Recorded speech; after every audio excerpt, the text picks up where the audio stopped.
Now, today I want to do something a little bit different. We're going to be exploring how you can use Landlord Studio specifically to create your rental listing, collect leads, manage applications and tenant screenings, and then basically looking at what comes next. Now, we've released quite a few updates and improvements to these features since the beginning of the year, and we're really excited to share these today. By the end of this webinar, you'll have a really clear idea of what makes a great tenant and how you can streamline this process and sort of keep minimum vacancies without sort of incurring massive rental marketing costs. And if you've got any questions, you can always reach out to us at help@landlordstudio.com or drop a message into the chat on this webinar. Now, the first step to finding a new tenant is marketing your property. Now, this means creating a rental listing that will appeal to your target market and getting it in front of as many relevant eyes as possible. Now, there's a few ways of doing this. For rent signs in the front yard, word of mouth, for example. But the easiest way and the most effective way to put your listing up and to find tenants is by using online listing platforms. And Landlord Studio's listing and syndication feature makes it really easy to do that. You can create a listing and then easily share it to Zillow, Zumper, Trulia, and HotPads with a single click of the button. So here's how. I'm going to jump in right now and show you. So log into Landlord Studio. If you don't already have an account, you can create one for free at landlordstudio.com. On that left-hand side, you can go to the Listings tab and select Create New Listing. Now, all you need to do is select the property, add a few basic details in here, such as property type, area, etc. Next, you want to add the amenities to that listing as well. So this will tell the tenant what you're offering in that property. Simply give it a title and a description. Give it something quite, exciting to make it compelling for the tenant to actually want to click on that and inquire. And then once you've done that, you can add a few details around when it's available, the rent amount, the rent schedule, if pets are allowed, and if smoking is allowed, etc. So super easy. All you need to do is just by entering the information here, select the drop downs, and then click continue.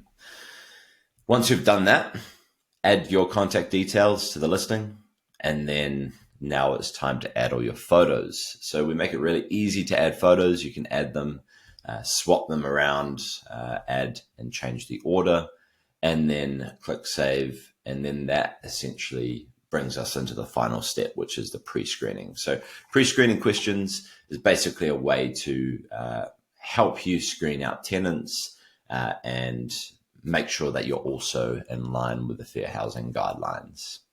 Final step is to select whether you're going to syndicate or share that listing out to Zillow, etc. automatically, or if you just want the Landlord Studio listing. And if you want to automatically pre-screen those leads as well. So we recommend syndication. It'll post it out automatically to Zillow, Zumper, etc. And then once you've done that, basically your listing ends up on Zillow and those platforms automatically for tenants to be able to find it and inquire through those platforms, where those leads will then come back into Landlord Studio, which I'll cover off in a second. So listing syndication, I'll just sort of recap, means we're going to share that rental listing across multiple top real estate websites. So you're creating this listing in Landlord Studio. This is a property listing that sits within Landlord Studio's platform where you can manage it fully. And then when we syndicate it, we're sharing that listing out to the main sites. And there's a one-to-one connection between your listing on Landlord Studio and the listing on Zumper, Zillow, Trulia, etc. And so the leads from that website are going to come back into Landlord Studio when you get them. So there's several advantages with doing this. Increased visibility. Your listing is going to be seen by millions of people or potential millions of people on the sites like Zillow. It has great exposure. This means you're going to get more leads. Increased visibility comes with higher volume of inquiries. This allows you to choose from a larger pool of candidates to choose from, and it gives you ultimately higher chance of finding the right tenant. And a broader audience means a better chance of finding good tenants who ultimately meet your criteria and are going to be a good fit for your property. Finally, let's jump in and have a look at what that listing looks like. So ensure that everything looks okay before you publish it. So if you see any errors, you can go back and check them. Once you've submitted it, our team will manually review it before it goes live. This process normally takes less than 24 hours. We need to make sure that these listings are legitimate, etc. And now all you have to do once that listing is live is wait for that listing to be posted out to Zillow, etc. You'll see the status, and then you'll see leads starting to come in. So what I'm showing you here is the Landlord Studio listing version. The listing on Zillow and Zumper is created there, and then effectively this allows you to either generate leads from Zillow directly or share this particular page with tenants that you might already be in contact with, or if you simply want to share this on Facebook, etc., you can do that as well. So let's cover a few basic things in order to make your listing stand out. So, to make your listing stand out to potential tenants, you got to keep these things in mind. High resolution photos, well-lit photos, these are going to make your listing more appealing. And, clear images are going to help tenants visualize the space and generate more interest. Provide a thorough description of the property as well. And, this includes both benefits and any possible negatives or positives to set expectations and attract high intent leads. Making sure that you're providing as much detail as possible in these listings. Now, another really important thing is to emphasize any unique aspects of the property, such as recent renovations, special amenities, or a desirable location. These can really help set your listing apart from others. So make sure that your listing covers all the essential information, including these, but also cover things like rent amount, lease duration, security deposit, application requirements. The transparency actually really helps streamline the application process and ultimately attract the right tenants in the end. Now, when you create your listing with Landlord Studio, again, we create a free listing website for you. And this is on Landlord Studio side. And this comes with a unique URL. So from this page, prospective tenants that are not coming through Zillow, Zumper, etc., have the opportunity to also inquire and apply on your property. So this means that if you use marketplaces like Facebook, which don't allow automatic posting of listings, then you can simply share your unique URL in your Facebook marketplace listing or on your Facebook feed. And as you likely already know, leads that come through marketplaces can be tend to be lower intent or lower quality. Facebook marketplace specifically, and the tenants have a lower sort of desire to really engage. But there are advantages of doing this. One, you can collect all your leads in one place, and then two, you can thoroughly pre-screen them, avoiding time wasters and sort of streamlining the entire process from end to end.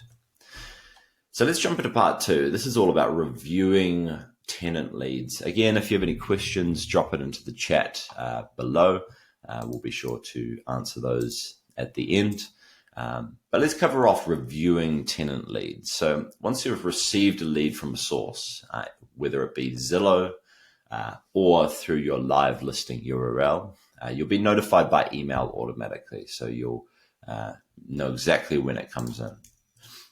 Now, all you need to do is to log back into Landlord Studio. Again, go to the Leads tab on the left-hand menu. And here you'll see a whole lot of leads that have been generated from sources. and whether they've filled out the pre-screening or not. So you can actually review those pre-screening questionnaires. This is the questionnaire that's automatically sent out to the tenants when they apply, or the leads that apply. And this information is going to really help you sift through the ones that you want to move into the next stage, whether it be tenant screening or phone calls, or the sort of follow-up, or the application process that comes after that. So pre-screening is great. It really filters out the high quality leads before you even have to engage with them. And this is all automatic. We send it out. The prospective will go in and fill out the form, answer the questions, and then these questions will generate answers right inside Landlord Studio, where you can see those answers against that profile. Now, shortlisting qualifying applicants really important. So based on those pre-screening responses, you can now create a short list of applicants who meet simply just basic criteria for your property. So once the tenant has viewed the property, and assuming everything is good, you can now move them into that application stage and tenant screening stage. So let's have a look at what that sort of looks like. This is sort of part 3, and covers off some of the rental application and tenant screening process. So from the menu, again, we can jump in to the screening and applicants little tab here. We can then jump across to the leads, and then we can go into that lead and now start to invite them in. So we actually have a full application process built into Landlord Studio. There's 2 options here.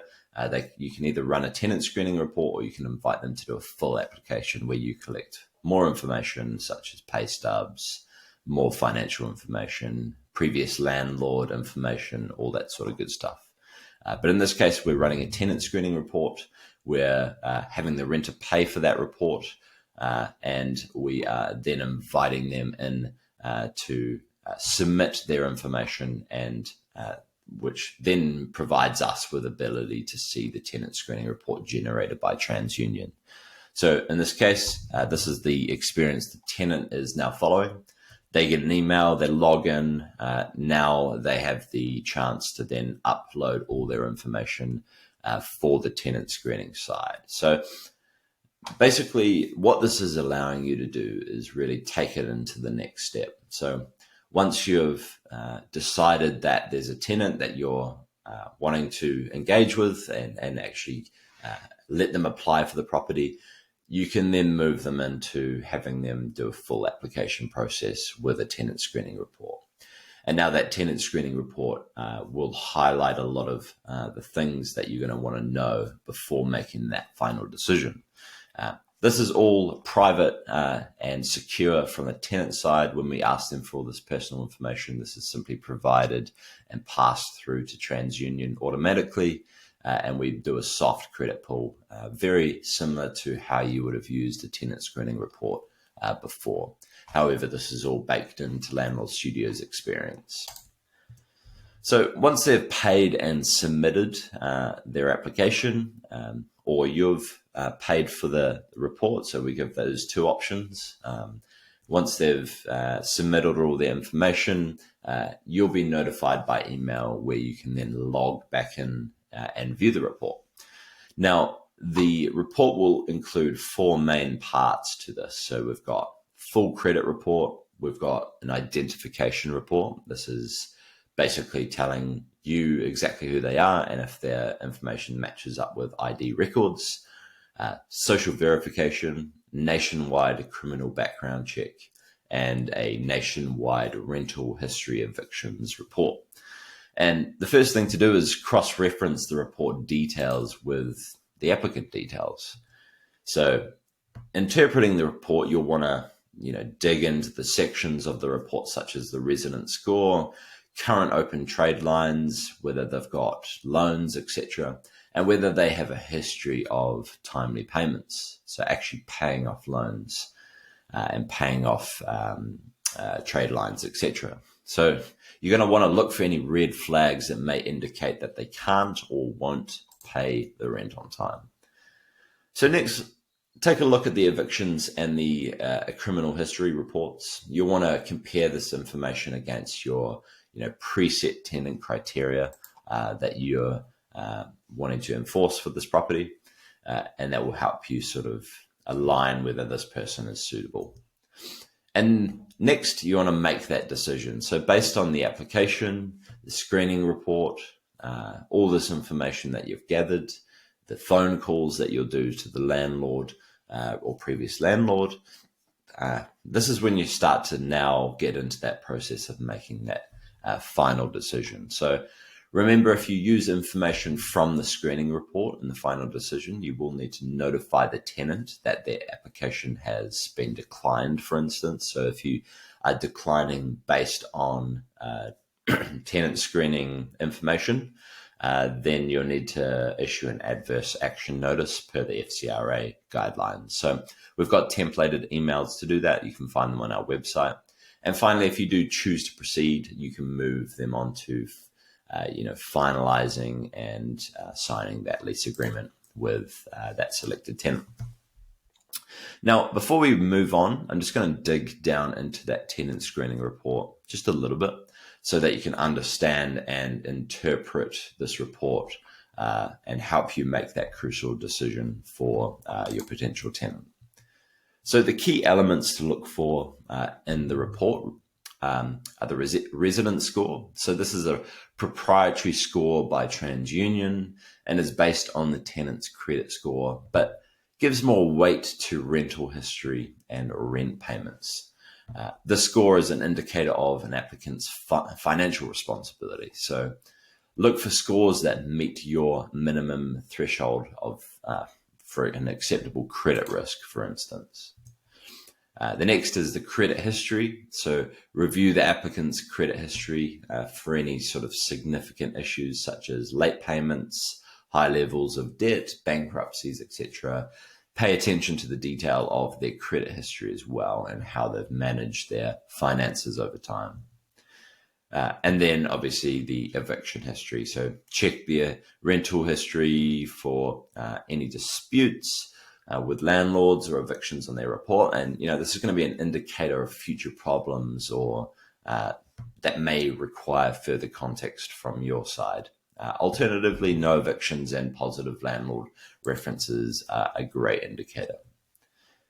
Criminal background check. Again, are there any red flags in their criminal history? Consider the nature of the recency of any criminal history and assess if there's any issues that may adversely impact the property and other tenants. Again, employment income verification. That's going to help you sort of double check whether their income matches up with the records as well. Now, finally, moving on to part 4, and this is all about making the best tenant selection. So, making an informed decision based on the report. So, you got to weigh up all these factors, considering all elements of the screening report together. A single red flag might not disqualify an applicant if other aspects are strong. You've got to balance out those things. But if multiple issues are there and that causes concern, then that may be a red flag for proceeding. Comparing applicants is really important as well. If you have multiple qualified applicants, use the screening report to then sort of compare them against each other. Look for the differences in those credit scores and rental history and other factors that are going to help you choose the best fit. And then making the final decision. So based on the comprehensive analysis of the screening report, decide whether to offer the lease to the applicant and ensure, that your decision aligns with property management policies and standards as well. And then you want to communicate that decision. So this is really important. Once you've made your decision, and you're going to inform the applicant promptly, provide clear communication about the next steps, whether it's moving forward with the lease agreement or notifying them of your